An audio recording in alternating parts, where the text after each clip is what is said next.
observe and keep my mouth shut and watch and listen and try to get in as much information as I could. Scott, you got to meet with the team, I know, on Monday, the full team on Monday. What was that experience like for you? What did you got a bunch of newcomers. How many newcomers did you welcome in, and what's the team look like now? It's going to be a challenge for us. We have a good collection of athletes right now, but it's a bunch of individuals right now, and turning that into a team is going to be a big challenge for our players, our coaches, and everybody in the building.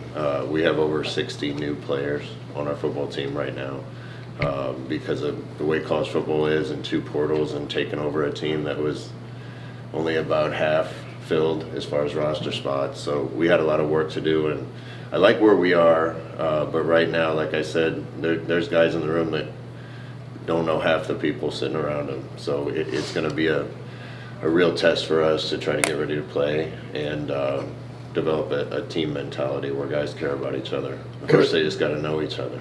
Coach, evaluate how the spring portal went for you, just in terms of players you may have lost and players that you gained. Yeah, I think being a new coach in this era, in a lot of ways, is really challenging. In some of the ways, may be good because you can make changes to your team a lot quicker than you used to be able to. There were some more changes after spring, but spring portal was the first time we were able to make decisions actually having firsthand knowledge, at least for myself, of what we had and what the players could do and what we needed and who could play and who we didn't think could. And so we made a few more changes there. I think added some other good pieces, and time will tell. Now we gotta gel and come together as a football team. What's your primary objective during the summer? There's a lot of objectives. We need to get in better shape and get stronger, so we're working hard in the weight room. We have a few months of getting guys familiar with scheme on both sides of the ball, but not all of them, because we have new ones, so we have to catch them up and continue pushing the ball down the field as far as knowledge of our scheme. We got to come together as a football team. We got to develop a team mentality.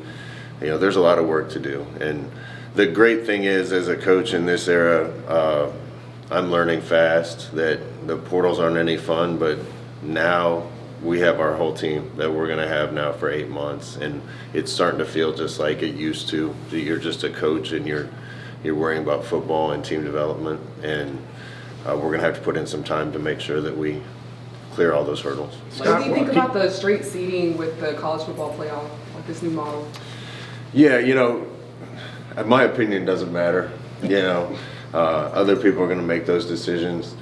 I'm just a traditionalist, I guess, and I think you play your way into anything. So, ideally, in my opinion, it's just my opinion, the conference winners probably deserve to be in, and then it's probably the next best teams, 11 teams. And again, I don't have any power to make any of those decisions, but I would have loved that a few times in other times in my career when I think we had a good enough team to be in a top 16, and I think there's smart enough football people out there that can judge that. They're talking in the next room, Kenny is, about the idea of getting to one transfer portal window, and they said that basically coaches talked today about agreeing to having one window. Is that something you'd like to see, having gone through this for the first time in the experience?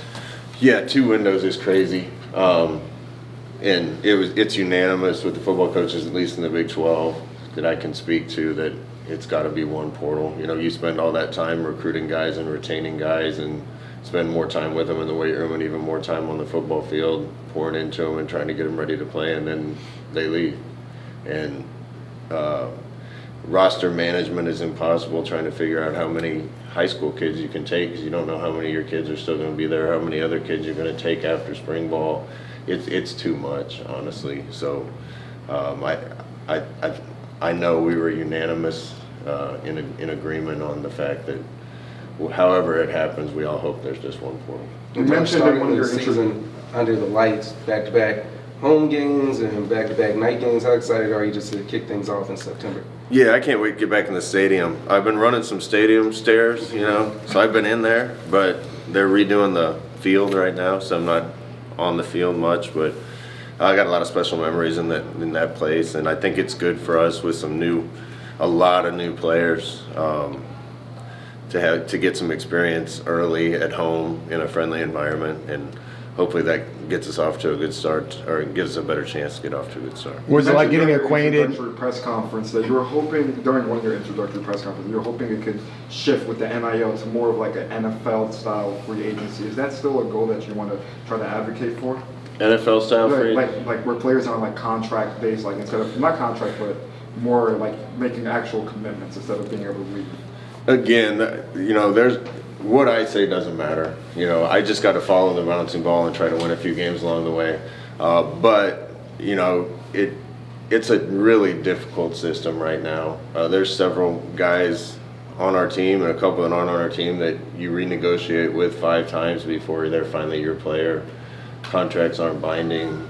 Somebody calls them and tells them to get more money somewhere else, and they're talking about getting in the portal again. And that's where one portal would help, because once you get that settled, then you can just get along with the business of getting them education and coaching them to play football. And hopefully there's more changes coming. I think one thing we've learned is the only thing you can count on is that things are going to change. And I think there's some much needed changes still that have to happen. What was it like meeting Commissioner Yormark and some of these other Big 12 coaches? I'm not sure if you're acquainted with some of them already, but how was that this week? Yeah, it was just really today. But like I said, I know a lot of the coaches. I think the Big 12 did a really good job. I have a long kind of history with the Big 12. I was in the first 2 Big 12 championship games as a player. So I love the conference. I think they're doing a great job. I think it's a really good league. I think it's a very balanced league, as evidenced by what happened last year. And there's a lot of really good guys that are coaching in this league. So it was fun being around those guys. A lot of them I knew, and a couple I met for the first time. But it's a good collection of guys. Scott, how would you describe the last 5 months? Fun, hard but fun. The first month was difficult. Just rebuilding a whole team, and I think anytime you're a new coach in this day and age, that's going to happen. We had, I think, 49 guys on our scholarship guys on our team when I took the job. You need 85, so you don't have very long to try to find them, and that was tough. And really, between portals, it felt like it used to feel. It's just developing relationships with the players and trying to make the whole team better and being out on the field with guys and the things we all love to do. And then the second portal was too much. But now that that's over, I feel like it's going to be a really good stretch of 8 months. And I just have fun coaching in Orlando and at UCF. I just love being here.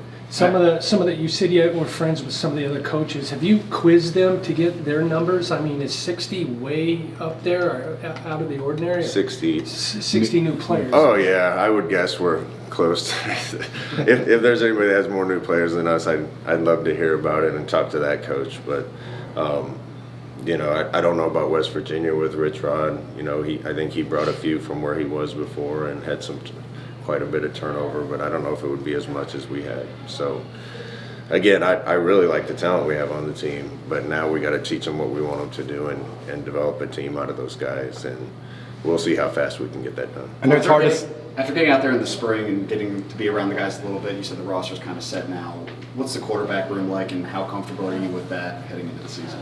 The quarterback's room, it's white, and there's a screen on the front. All right, the players. The players in the quarterback room. We had to rebuild the whole team. We went and got a couple other quarterbacks too, have a couple that have already been here. There was good competition in the spring. I saw good progress in the spring, and several guys doing a really good job. I think that position, we need a real competitor at that position, and somebody that's going to do everything he can to win every game, make every play work. We're going to have enough talent around the quarterback that I think if we get good quarterback play, we're going to be in good shape. So we'll let the competition continue to play out and see where it lands. I know it's hard to set expectations. You just said you think you might have a chance to be in good shape. So what is your outlook of this team? I know it's tough with 60-something new players not going through preseason yet, but do you think this is a team that has a chance to do something this year? We'll see. I'm excited to play games with these guys, but we have a lot of work to get to before then. It's a tough league. Watching the tape, there's a lot of good teams in the league, but we got some talent here, and a lot of the talent is fueled by the fact that there's so many good players around our area in Florida, in the Southeast, and a lot of guys that want to play at a place like UCF, and that definitely helps us. But, we're 4 returning starters, I think, that were full-time returning starters on our whole team. Not very many that played much last year. Not a lot of returning production. So, our coaching staff's going to have to do a really good job to get some talented guys that haven't played much up to game speed really quick. With that many new players, do you approach preseason camp differently, more scrimmages, or the way you go about it? Yeah, you got to be careful with scrimmages. That's always a fine line. If you hit too much and get a couple guys hurt, there's no going to free agency and getting new ones during the season. But we're going to have to be very intentional about making sure that we dot all our I's and cross all our T's to make sure that we got these guys game ready. And spring ball was a good start with that. We're going to try to get a lot done in the summer, and hopefully fall camp's an extension of On a bit that. of a different tangent, I know some of the Big 12 schools have announced their coaches and coordinators are going to be in the EA Sports game. Are we going to see you in that? That's the first time I ever heard about it. Now, I'm old enough, I remember when there were still college football games back in like 95, 96, 97. In fact, I was on the cover of one like in 98, I forget what it was now. But back then I was done playing, my eligibility was up. I think I got like $400 and 2 copies of the game or something, and I was on the cover of it. That's neat, man. That was really cool being that age and being able to put on a game and playing with an avatar of yourself. So if nothing else, that's going to be a good experience for our guys if it happens. You're into your first full recruiting year. You got your first weekend of summer official visits coming up. Are you looking forward to that? Yeah, it's fast and furious. Right when you get done with one thing, here comes the next thing you got to do. It's really a lot on college coaches now. It's fun and it's rewarding, but it's a lot of work. But excited to get some guys on campus and show them what we're all about, and see if we can start building it through the high school recruiting ranks a little bit. What's the story you sell about UCF when you're out there? UCF sells itself. First and foremost, the location in the city and the campus and the university. And when they come, one thing we really work hard on is being genuine and authentic. There's a lot of recruiting that goes on that isn't like that, and I think that helps us attract the right kind of person that doesn't want all the recruiting hype, that just wants a place where people are going to care about them and be real with them, and that's gotten us the right kind of kids before. Besides the portal and NIL. What does progression look like for you heading into the summer and fall? Progression? Yeah, progression for the team and the coaches. We get a certain amount of time to work with guys on the field in the off season, so the guys are doing their lifting and running. Then we get to meet with them a little bit and do walkthroughs on the field, as long as it's not person on person and offense versus defense, so it's more walkthrough stuff. But that gives us a chance to get on the field with the guys and make sure that they're intimately familiar with our schemes and our terminology, and they took a big step forward with that in the spring. But these guys just heard all this stuff for the first time in January, so we got to keep that going, and we're continuing to meet as coaches too to make sure we're all on the same page. Besides portal and NIL, how much has this UCF head coaching job changed since your first go around here? Other than that, very little, to be honest. We're playing better teams now. We're in a big boy league now, and that's exciting, but we can also attract a lot better players now because of the league we're in. So I love where we are, also love where we are. People aren't going to pick us to do very well this year. That's great. UCF's always kind of performed with a chip on their shoulder and won a lot of games that people didn't expect them to historically, and I think that needs to continue to be part of our nature and who we are, and I think the kids are excited about the launching point that they have to try to accomplish more than what people think. Was there a message for the team after the second window of the transfer portal that you gave for the guys who stuck around and want to build something? No, not really. Those conversations have happened all along, and people don't want to leave Orlando, Florida, which is going to give us a great opportunity to retain a lot of the guys that become good players in Orlando at UCF. The biggest message was all right, boys, now here's your team. Now we have to take this group of people and turn it into a team. And that can't just be the coaches working on that. That has to be the players. The defensive guys need to be tight with the offensive guys and vice versa.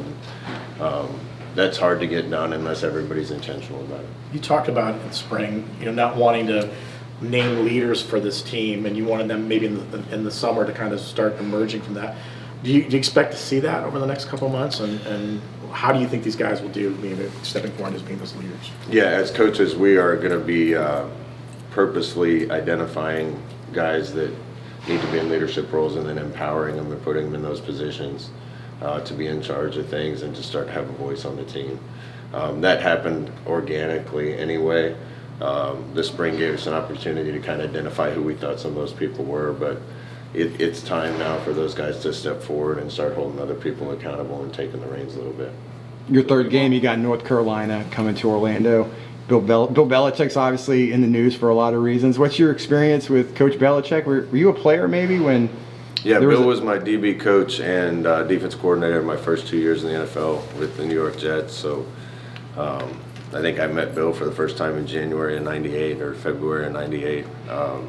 So I've known him a long time. Obviously, the success he had, after I met him for the first time is never been matched in pro football. So it'll be good to see him again, and I know how good a coach he is, so I know what kind of challenge we have in front of us. I guess the big question is, did you play yourself when you were playing in the video game? I've never been a huge video game guy. I played a few times. The only 2 games I ever really played at all. I mean, I'm not talking about Atari and Nintendo because that's how. Come on, man, that's what I grew up on. Yeah, so. me too.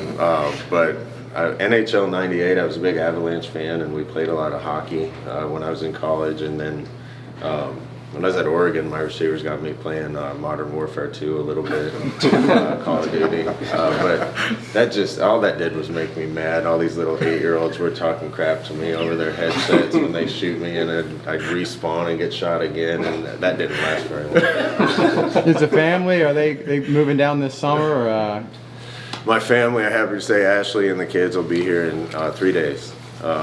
We left them in school in Arizona and wanted to let the kids finish the year out. And it's been hard on me. It's given me more time to get things done around the office, but I can't wait to get my family down here. Thanks a lot, Coach. Thank you. Thanks. Thank you.